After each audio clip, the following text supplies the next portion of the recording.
entrepreneurial,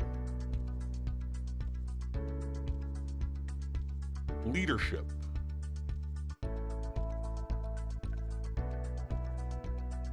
intellectual.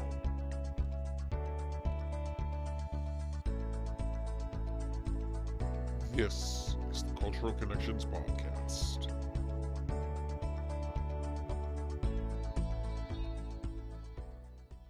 Good morning, everybody. My name is Brian Holmes, and I am the producer and the host of the Cultural Connections Podcast. Today, before I introduce our guest today on the podcast, I want to remind all of our viewers at home that we are recording this episode live on Monday, August 5th, 2024. And we are recording today's episode live on YouTube. We're changing it up a little bit here and seeing how people respond with watching on YouTube. So that means if you have a question for our guest today, please feel free to comment below with your question, and we will be sure to answer them live on the podcast. Also, news with today's episode as well. For those that are not watching live, but necessarily either likely listening to this podcast after the initial live, this likely could be our first potential live episode on iHeartRadio. So if you are an iHeartRadio listener, and welcome to the Cultural Connections Podcast, our newest platform that we're able to get our podcast onto. Today's episode, we have a returning guest on the podcast, someone who is familiar to all of you, and we're talking about an election this year. And no, we're not talking about the election that I think that is on the forefront of everyone's mind, meaning the presidential election. We're not going to be discussing that during the next half hour to 45 minutes, but it's another election here in the state of Massachusetts for the candidates for state rep. And we are joined today by returning guest Amy Sangiolo. Thank you so much for joining me today. Thank you so much, Ryan, for having me. Thank you again. Well, before we go any further, I would like you again just to reintroduce yourself to our viewers and tell us a little bit about your background. Sure. So my name is Amy Mah Sangiolo. I'm a former city councilor. I served on the Newton City Council for 20 years. I'm currently working at the Attorney General's office in housing. So I help prevent evictions and foreclosures through mediation and direct many individuals and families who are in need of assistance to agencies that can provide that help. I'm running because Kay Khan, who's been our state rep for about 29 to 30 years, has decided to retire. She's been fabulous. She's led on so many different issues, whether it's ending child marriage or banning conversion therapy, or even making sure that we had reforms in our criminal justice system. She's been a real leader, and I hope to follow in her footsteps and continue on her legacy. Well, that's fantastic. And that jumps into my immediate first question here is let's talk about the race for state representative. I asked you one really similar questions the last time we were on with a different race, but we're going to go along the same lines here. And I'm going to start off with the most type of common question to ask is, and that is, what makes you uniquely qualified for this position? Sure. I think there are several reasons that make me uniquely qualified. So, one, it's the deep experience that I have in getting things done in the legislative process. As I mentioned at the outset, I served on the Newton City Council, and then before it was even City Council, it was called the Board of Aldermen. I served for 20 years. I was elected vice president of the City Council for 2 terms. I led on many issues, whether it's protecting open space, protecting our trees, getting more affordable housing and more conditions from our developers in terms of development projects. I've got a proven track record in providing excellent constituent services. I definitely developed a reputation for being accessible and responsive. And I do the same type of work in my day job at the Attorney General's office. And finally, I think I've shown a real commitment to good communication and transparency in government. Back in 2015, many people know that I started a newsletter. It was an e-newsletter to make sure that folks knew what their city government was up to.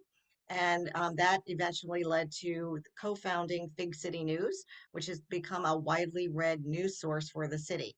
So I'm all about uh, leading on issues through the legislative process, providing excellent constituent service, and being very good at transparency and good communication to the residents of Newton. I think that's greatly important, absolutely. My next question to you is for this particular race, you uniquely have the fact that not only will you be having your primary coming up in September, where you have an opponent, but there's also a Republican challenge that you'll be facing come November. When I'm going to say from both of these candidates, because we have to get through the primary first, what makes you stand out different from your opponent come September? Oh, for the primary. So for the primary, I think the difference is experience, certainly. Yeah. Like I said, deep experience in getting things done through the legislative process. I've worked with this community for the 30 years that I've lived here, whether working with PTO organizations and school organizations, athletic organizations, while my kids were growing up here and attending the Newton Public Schools, through working with music organizations, cultural organizations, um, uh, organizations like the Boys and Girls Club, throughout my time here in Newton. So I've got these deep roots here. I've shown that even after I left public office, I stayed involved and engaged. And I think that really is what sets me apart. In addition, I intend to be a full-time representative at the State House. And I think it's important considering all the challenges that we face, the climate challenge, the housing shortage challenge, the lack of enough funding for our education and our transit system. All of these challenges require a full-time legislator to give it full-time attention. Absolutely, I would 100% agree on that. Again, I want to just remind our viewers at home that are just tuning in with us that we are live here on the Cultural Connections podcast. We are live on Monday, August 5th, and we are live today on YouTube. Therefore, if you have a question for our guest, and today we are joined by Amy Sangiolo, candidate for Massachusetts State Representative. Please feel free to comment below here on YouTube and we'll do our best to answer your questions during the live podcast here. My next question then brings us to hear about the different issues that you obviously those are the big, your top issues for being a candidate and what you would do. I'm going to go through the list here according to what's here, obviously here on your campaign website. And for those that also want to learn more about Amy Sangiolo, you can visit her campaign website, sangiolo4staterep.org. So let's start here with the first one on the list, and that is climate. Let's talk about what your plan as if elected state legislator, what you would do to help the climate. Sure. So I have deep experience in environmental advocacy and policy. I began my career, I think, with the Sierra Club Legal Defense and Education Fund out in San Francisco, working on legislation to protect our endangered species. I continued working with Senator Kerry's office through the National Wildlife Federation to get his flood insurance reform bill passed. So I've got deep experience in that process. Also, the Container Recycling Institute, tracking and advocating for bottle bill legislation throughout the country. So these are issues that we are facing here in the state as well. Certainly, I'm disappointed that the climate bill didn't get passed through before the end of the current legislative session. I'm hoping to move that forward. I believe in a lot of the issues and policy measures that were placed in that bill, including getting us off of gas, not expanding our gas infrastructure so that we can stop spending millions of dollars replacing these gas lines and instead use that money to transition off of gas. I think that we have to take into consideration our marginalized communities and make sure that they have a say in local siting decisions as well for all these clean energy sources that we'd like to place here in the Commonwealth. So those are some of the few things that I'd like to lead on as well. I also want to do a shout out for the bottle bill because I think that it's been such a long time since we initially passed it and we definitely need to expand it. Absolutely, I understand what you're saying there. My next question, then let's continue down the list here. You touched upon it a little bit, and that is housing. Housing, as everyone knows here in the state of Massachusetts, specifically, but it's not just here, it's almost everywhere. But specifically, we're focused here in Massachusetts is really the housing crisis almost in a way, and how making, especially in communities like Newton, more affordable. What is your plan as a state legislator to tackle on housing? Sure. So I believe housing is a human right, and everybody has the right to have access to affordable, safe, and habitable housing that is accessible for everyone. So my day job at the Attorney General's office really informs me about the situation that's out there, right? We don't have truly affordable housing or enough of it. Certainly, we need to increase our supply of housing at all income levels. We're certainly seeing a lot of luxury housing being produced here in Newton, which is not really accessible for many of our young folks and also our older folks who are looking to downsize. So I think what we need to do is be more intentional. So direct our resources. The housing bond bill that's before the governor to be signed shortly. I think that is a great start in terms of putting money towards not only preserving our existing housing stock, our public housing stock, but also making sure that we have enough funds to spur on more development, to help developers provide provide housing at all income levels. But I really do believe that the need out there is for truly affordable housing. We're seeing an increase in our homelessness, and we definitely do need to do more in terms of helping them. I also want to say that I really think that government should play a much more um, active role in creating housing. I've been a supporter of that when I was on the city council. I think to the extent that the cities and towns can get that real estate transfer fee, put some funding in their affordable housing trust funds, purchase existing properties, and even go and develop properties for truly affordable housing. I think that's what we need to do. Absolutely, I think that makes a lot of sense, definitely. And again, I just want to remind our viewers that are tuning into us with us just now.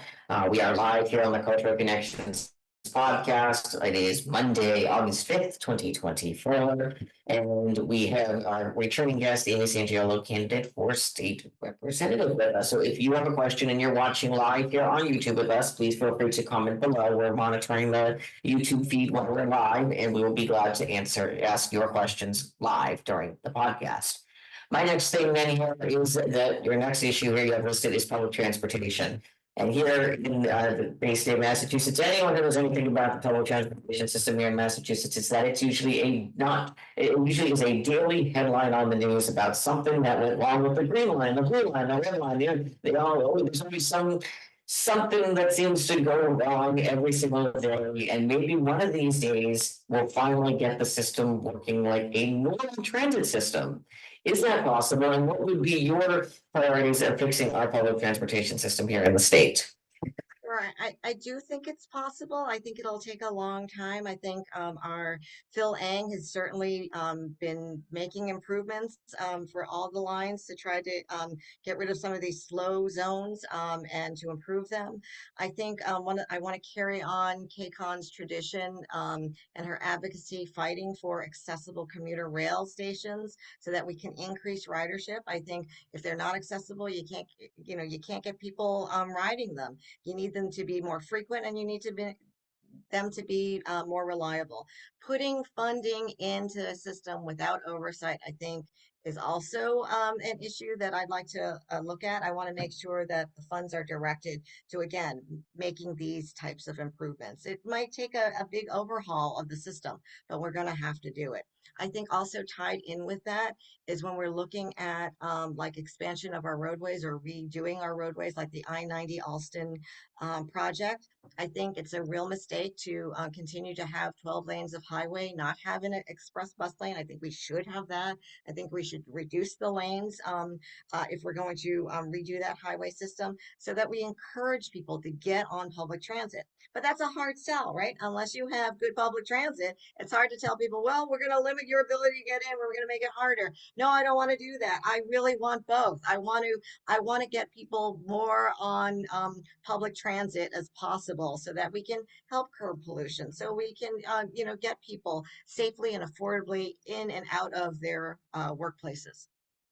Absolutely. I 100% agree. I think it is something we definitely need some improvement as time goes on. The next one here, as many here is education, and education is a topic here in Newton that I think many who have followed along know, especially this past year, that was a rocky topic here in Newton for a very extended period of time where we watched students out of school for a little, I think it was close to around 2 weeks, if not maybe a little bit more than that, because of the Newton strike. And it was something I think that people saw unprecedented, and there was a lot of this bickering back and forth on who's at fault and how do we really move forward as a community from this. Let's talk about education as a whole at first, and then I'll dive deep into that second. Talk about education. What are your priorities as education for the state and helping our community?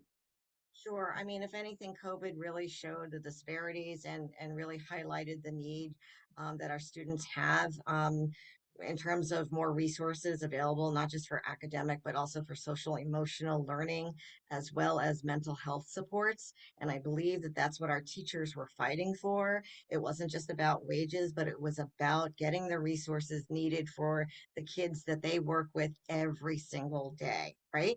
So how are we going to do that? How are we going to tackle the process? So funding obviously is an issue that communities in Massachusetts face everywhere, right? You see almost every year another community is asking for an override, right? To supplement the funding because not enough revenue is being uh, generated in order to fund our schools. So we got to look at, the way we fund our educational system. Maybe it's relooking at the funding formula. Maybe it's looking at other grants and other resources. Maybe it's going to the federal government to advocate to give us more funding for our schools, right?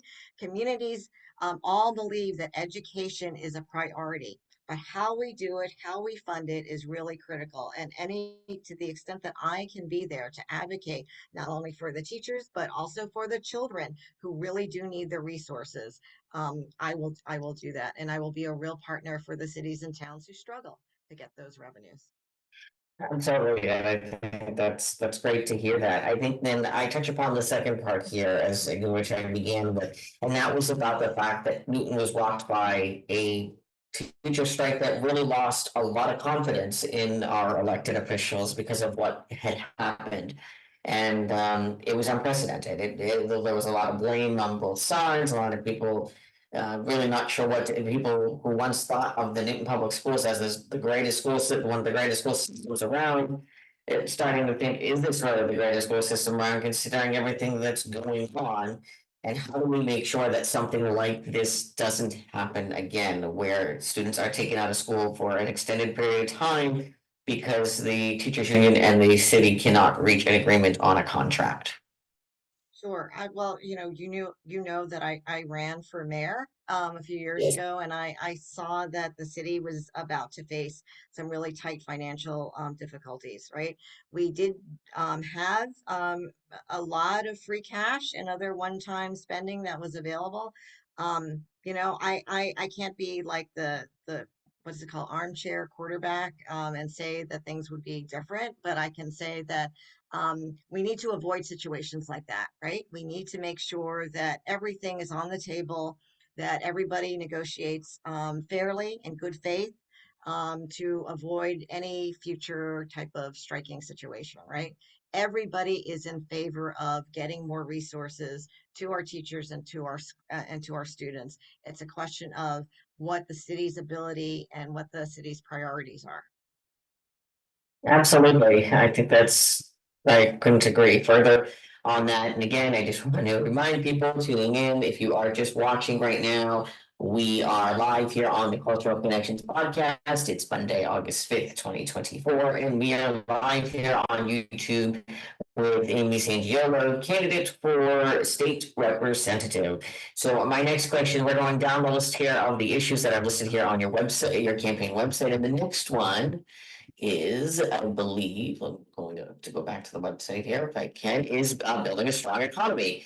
Let's talk about that economy. We've always seen as its ups and downs and trying to really build back Massachusetts stronger than ever. What is your plan for tackling and building a stronger economy for the state of Massachusetts? Sure. Sure. So that's another bill that I was disappointed didn't move past the legislature for their end of the before the end of their legislative session or the formal session. I really do support all the stuff that Governor Healy had placed in the bill, including making strategic investments in our life sciences industries as well as climate tech, right? I think we have to do that. Those are two industries that will make Massachusetts a global leader. To the extent possible, we need to get that moving. And if it doesn't get passed by before the end of this term, I hope to take a lead on that effort. I think what we also have to do is make sure that we create an atmosphere where it's a business friendly climate, right? I think it's really important that we look at all the regulations that we impose on businesses to make sure that they're not overburdensome. And when we know that they're going to be extremely expensive investments they have to make, for example, to get off of fossil fuels, right? We need to make sure that the state and federal government are real partners to them to make sure that they have the resources and any type of financial and technical assistance that they need in order to comply with those regulations that we may be imposing on them. I think what's also important is that we recognize how much our arts and cultural organizations and how much it is an important driver for our economy here in Massachusetts. And I think more investments need to go to that sector as well. I support having a percentage of our budget to go towards the arts and culture sectors. And whatever we can do to support that effort, I would also advocate for. In addition, here in Newton, more specifically, I do support creating that Washington Street corridor as a cultural district. I think that would be great for Newton, and any way that I can help make that happen, I'm happy to work with folks here in Newton to get that done. I think that's great to hear. And then the last one here on your campaign website is local funding. Let's talk about how you would bring in local funding to our great city of Newton here. What would be your priorities and ways of tackling that? Sure. I mean, KCON has been great. So has Ruth Balzer in making sure that our organizations have the resources they need for whatever grant funding that they, for projects that they have, whether it's to create some parks and more open space or to help provide funding for the Gath Pool. I mean, KCON got $400,000 to help with the Gath Pool and was recognized for that because she did a great job in helping to alleviate the cost in order to get that upgraded. And it's a gem, right?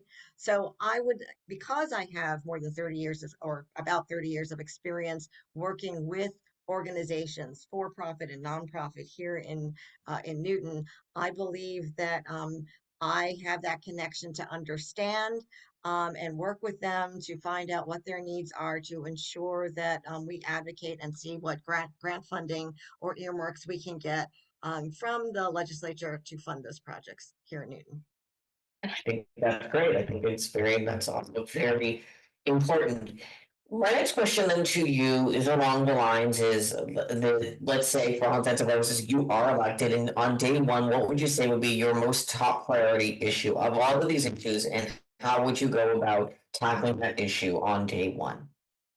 So, I guess if I'm elected on day one, the first thing I want to do is move forward the climate bill if it hasn't already moved. So get that moving, make sure that we actually start addressing the climate crisis that we have and getting a lot of those policy initiatives funded and moving forward. So that would probably be my first priority. I have to say though, a close second would be really digging deep in understanding the legislative process and how things move or don't move through the process. It's frustrating as someone on the outside looking in. And whatever I can do to make it a little more transparent, I will do that. I think that's great. I think that's extremely important. Well, with just the last few minutes we have left here on the podcast, it's hard to believe we're already reaching towards the end. Again, I just want to say one last time, and if you're just tuning in, we are live here on the Cultural Connections podcast. It is Monday, August 5th, 2024, and we are live here on YouTube with candidate for state representative in Massachusetts, Amy Sangiolo. So my last further question for you as we start to wrap up is for any type of appeal to voters that you would like to give. And again, how they can find out obviously more information about you. I mentioned the website once, but you can mention it again and anything else that you want to as well to appeal to the voters. Sure. No, I thank you again for the time to appear on your podcast. It's great always talking to you about different issues and about my candidacy. Again, I believe I'm the best candidate for this position. I've got years of deep experience in getting things done in the legislative process, a real proven commitment of delivering excellent constituent service, and also a proven track record of good communication and transparency. I was a real partner at City Hall, and I will be a real partner to the city and to the residents of the city at the State House. You can go to my website, www.sangioloforstaterep.org. You can reach me on that website through email or by phone. And as I tell people while I'm knocking on doors, and I think my team and I have hit about 6,000 plus doors already. I tell people, if you haven't already made up your mind or you have a question you want to ask me, reach out to me and I will circle back to where you are so that we can have an in-depth discussion about whatever issue you'd like. Absolutely. I think that's great. And I will also just point out there to voters too, that if they're ever looking to try to find you, likely on a Tuesday, the Newton Farmers Market, if it's not a rainy day like it's supposed to be tomorrow, that's another likely spot where you can be found out there. And I can attest to the fact when I walked by that you're often been surrounded by people trying to ask you questions. So you definitely are a top target there. But again, I want to thank you again for joining me today on the Cultural Connections podcast. This has been a great and another informative episode. And I want to remind our viewers at home, if you have a question or a comment that you would have liked answered during the podcast, please feel free to contact me directly and I'll still get your questions answered and forward them along so we can get you the answers that you are looking for. You can reach me via email at brianives@gmail.com. That's BRIANIV as in Victor, ES@gmail.com. In addition, if you have suggestions for future episodes of the podcast, you can also email me with that same email address. With that said, I want to thank you, Amy, again for joining me here on the Cultural Connections podcast. It's been great. We wish you luck in September and again in November as the election moves forward. And we thank everyone for watching from at home. And thank you again for watching the Cultural Connections podcast. I'm Brian Ives, and I'm the producer and the host of the Cultural Connections podcast. Thanks for watching. Thank you again for watching this episode of the Cultural Connections podcast. For more information on today's episode, be sure to check out our social media pages on Facebook, Twitter, and Instagram. You can also watch this episode again in its entirety on our YouTube channel. This podcast is also available on listening platforms Spotify, Apple Podcasts, Google Podcasts, Pocket Casts, Breaker, Radio Public, and New TV. Thanks again for watching this episode of the Cultural Connections podcast.